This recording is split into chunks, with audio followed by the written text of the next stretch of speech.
everyone, and welcome to this explainer. Today, we're diving into a really important technical supplement to the 10-part tutorial, IPv6 Transition, Scaling the Modern Global Network, an introduction for the IT professional. That whole series is brought to you by Virtualization Options LLC, which is a fantastic Colorado-based technology research, education, and advisory organization. So if you're an IT pro and you are gearing up to help your organization make that leap from IPv4 to IPv6, you are absolutely in the right place. Let's just jump right into it. Okay, I want you to think about these two text strings for a second. We've got 2001:0:0:1:0:0:1, and then we've got another one that uses capital letters, a double colon, totally different spacing, something like 2001:DB8:0:0:1:1. Now the crazy thing here is that to a router or a switch handling traffic on your network, these two completely different text strings are the exact same IPv6 address. The computer doesn't care, it's totally fine. But for us, for an IT professional who's just trying to search a log file or, audit a firewall rule or run a quick automation script, it is an absolute nightmare. And today, we're going to look at exactly how to fix that. Here's a quick look at what we're covering today. 1. The IPv6 representation problem. 2. The RFC 5952 solution. 3. Suppressing leading zeros. 4. Mastering zero compression. 5. Sticking to lowercase. And 6. Standardizing for operational success. Section 1. The IPv6 representation problem, the chaos of flexibility. So we essentially had a situation where you could use 8 different textual representations for the exact same IP address. You'd be looking at logs and see 2001:0DB8 with leading zeros, or maybe versions using a double colon at the end, or completely capitalized versions like 2001:DB8. And here's the kicker. Under the original, incredibly flexible rules of RFC 4291, every single one of those was considered a perfectly valid way to write that address. You could keep the leading zeros, you could drop them, you could use a double colon to compress zeros in the middle, or maybe stick it at the end. Uppercase, lowercase, it was a total free-for-all. But think about what happens when an engineer is searching a giant spreadsheet for an IP address to see if it's currently in use. If they search for the uncompressed format but the system logged it in a compressed format, the search just says no match found. That flexibility completely broke standard Unix grep searches. It caused false positives during node configuration audits. Basically, it made troubleshooting incredibly frustrating. Section 2. The RFC 5952 solution. Bringing order to the logs. Thankfully, the Internet Engineering Task Force, the IETF, saw the pain this was causing for people in the trenches. They actually called it out right in the abstract of RFC 5952. They wrote, "This flexibility has been causing problems for operators, system engineers, and users." This document defines a canonical textual representation format. Now, notice that the solution wasn't to change how computers internally process the address. That part works fine. The solution was to create a single strict set of rules for how humans and systems should represent that address as text. They called this the canonical textual representation. And for us in IT, that word canonical is absolutely crucial. It means there is one standardized, predictable, undeniable, right way to write an IPv6 address, period.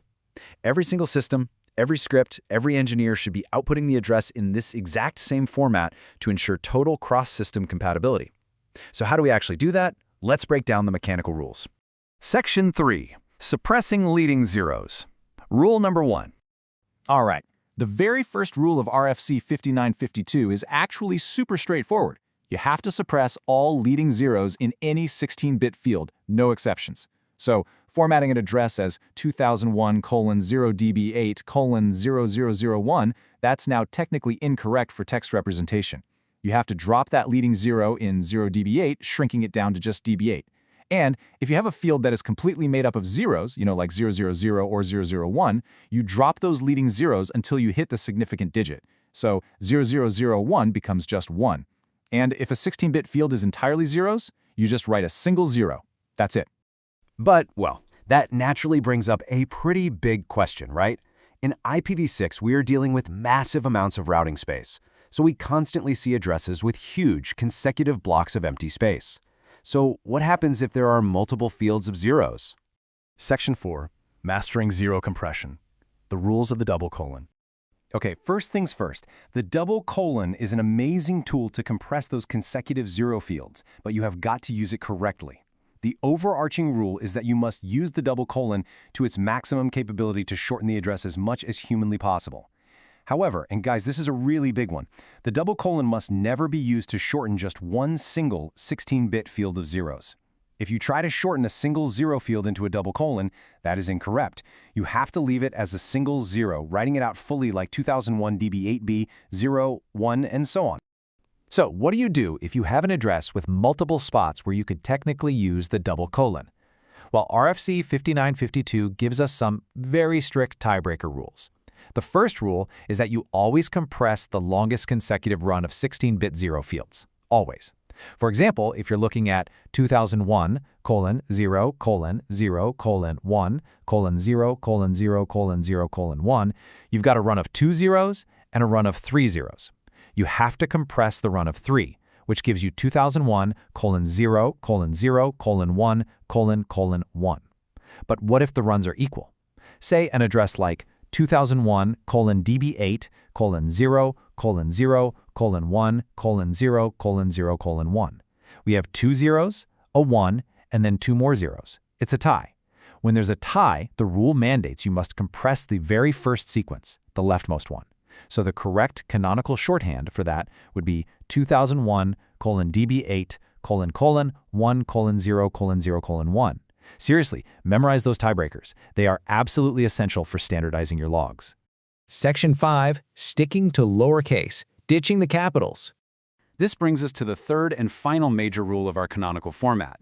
And while it might seem incredibly simple, it is a lifesaver for legibility. The characters A through F must always be lowercase, always. So 2001 DB8 written with capital letters, out.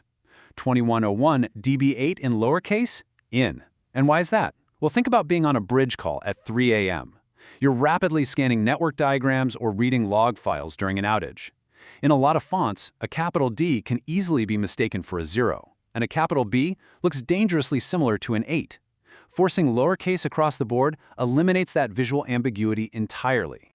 Section 6, Standardizing for Operational Success. Why this matters to you. Now you might be sitting there thinking, okay, these are nice formatting rules, but is it really that big of a deal? The answer is a massive, resounding yes. Adopting this canonical format literally transforms daily IT operations. When all of your systems output the exact same RFC 5952 compliance string, your management scripts can finally parse logs using simple text matches.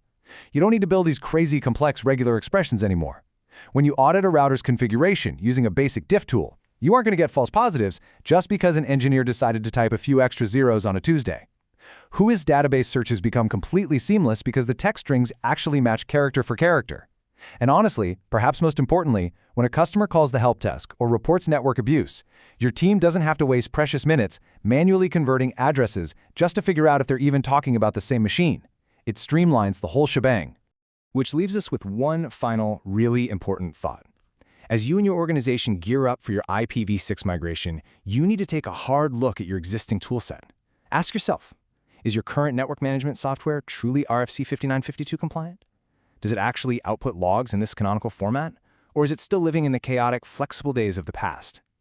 Because if it is, it's time to audit those tools and make sure they're actually ready for the modern global network. Thank you so much for joining me for this explainer, and I'll catch you next time.